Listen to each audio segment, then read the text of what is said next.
That boy who used to spend days in the garage with only his imagination and a couple hand tools has gotten lost in the grind of the real world. I think it's time we find him. Look, I know, this is an odd duck. No, that was last week's duck planner. Let's just call this one quirky.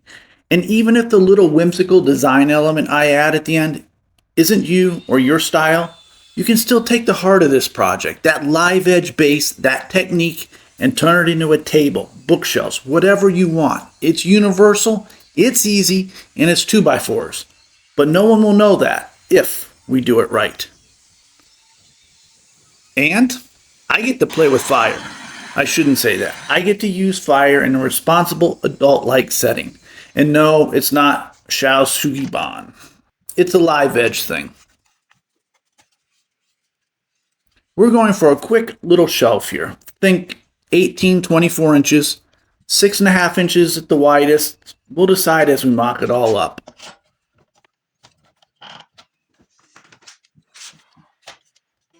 Glue dried, we feed the wind. If you don't have a planer, that's fine.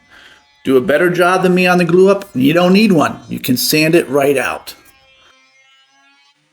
I want this shelf to look natural at first glance. Draw the eye in with the live edge feel. The lines, the curves. I want it to jut out for a touch on this end, for that mystery element to sit. Then curve in and meander like a stream, then pop back out at the other end. Look, nature is amazing. You can't replicate it. It's just too perfectly imperfect. But you can be inspired by it, and this piece brings that little mystery of the woodlands into your home. While I finish this out, if you haven't already, please subscribe and hit notify so you don't miss the next video. Likes and comments are always appreciated. It helps the channel with that dreaded algorithm. Okay, fair warning here. I've only grinded, or is it ground? Either way, I've only done it once. A tribal skull. Think the old Tarzan movies back before TV had color? It barely resembles a skull, but it was fun, and I can now say that I am a power carver. There's no real rhyme or reason to what I'm doing here. Just cutting in, trying hard to make nothing too symmetrical. A strong edge here, or there, weaker here, a much flatter curl in. Variety, it's the spice of life, or so I'm told. I'm actually more a creature of habit. It's working well enough, but I think we might be better off to take the jigsaw and cut out that narrow end. And yeah, that's not going to work.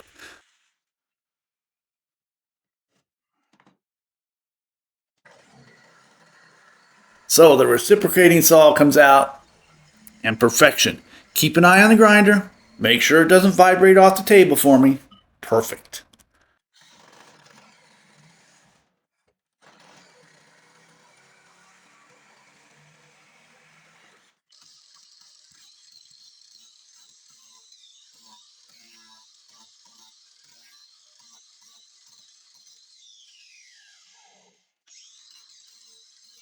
I like that. Hit it up with the sander, not too smooth, but smoother. A few marks left to burn, and we'll leave it for now. And we'll move on to that little quirky thing that sits on the roost, if you will. Although I might be stalling, not quite ready to light my edge on fire. I burnt myself twice today. The glue gun, used for leveling my wobbly live edge board. How embarrassing. And then the jigsaw blade. Hot little sucker there. The comment of the week, which one is more embarrassing? And why did I admit either of them to you? I'm trying to figure out the rough size and shape of my quirkiness here. Remember, you don't need to put anything here. It'll be beautiful as is. Assuming this turns out half as good as what's floating around inside my head. All right, I'm going for a hexagon. 6 sides, 8 inches to start with, 30-degree bevel. Chop saw for the length, and table saw for the bevel. This wasn't too bad. A little nervous with the second edge, the narrow edge on the bottom as I ran it through the blade, but I went slow and kept my pressure centered over the bottom so it didn't tilt. And the GlueUp blue tape. Tried and true method. And that, my friends, is a sign of a true professional. Blue tape method, tourniquet and clamps, and Yeah, not much to say here. I think the photo says it all. The best part is I don't even want the seams to be good. No, seriously.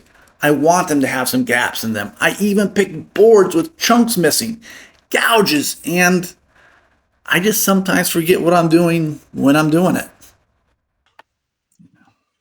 Okay, so we're going for a faux birdhouse here. Hey, no laughing. I was fooling around on the YouTube studio and it said, my audience, anyone still watching at this point, wants this. A little shelf with a birdhouse on it made of scrapwood. No, I'm not kidding. Of course, they also said you want to see a tiny house built from scrapwood as well. Sounds like a perfect Thursday evening build for me. But no, you ain't getting that one. But once I saw the photo, I went, oh, I can do that. And I can do that better. Let's live edge it. Let's make the birdhouse a hexagon. Then we'll add some birch, sorry. Getting a little ahead of myself.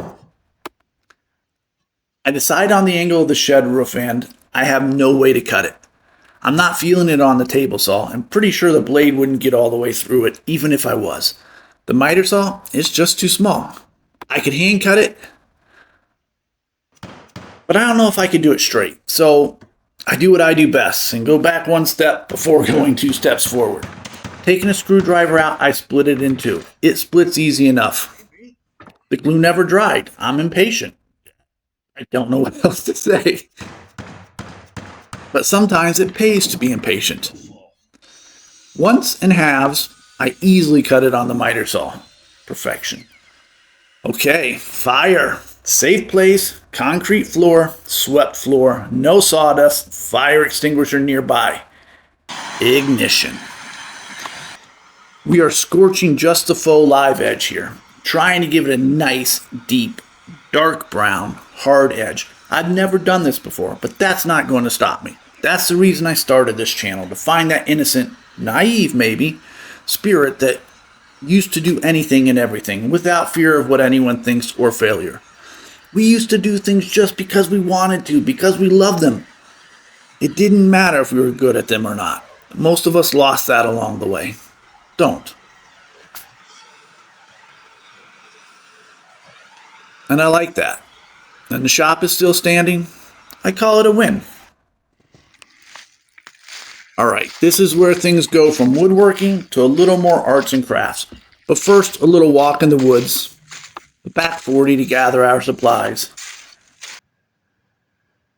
I found this piece of bark covered in lichen, set that over a thin board, trim it to shape, and instant cottagecore roof.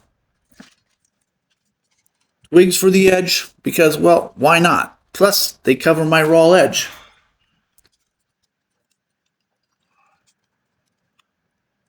The roof, done-ish, might never be truly done. And those little stringy glue strands, enough already. I drilled an inch hidey hole, and that front strip, that is the question of the day. I close my eyes, and I see a birch strip. Saw it from the moment I started this project. But that doesn't look right now. And when I was doing the roof, I thought, this piece of bark with the lichens would be awesome. It's cupped. It will cover beautifully. Doesn't feel right either. So, when in doubt, put some golden oak on it. No, this is just watered down shellac basically with a touch of special walnut on it.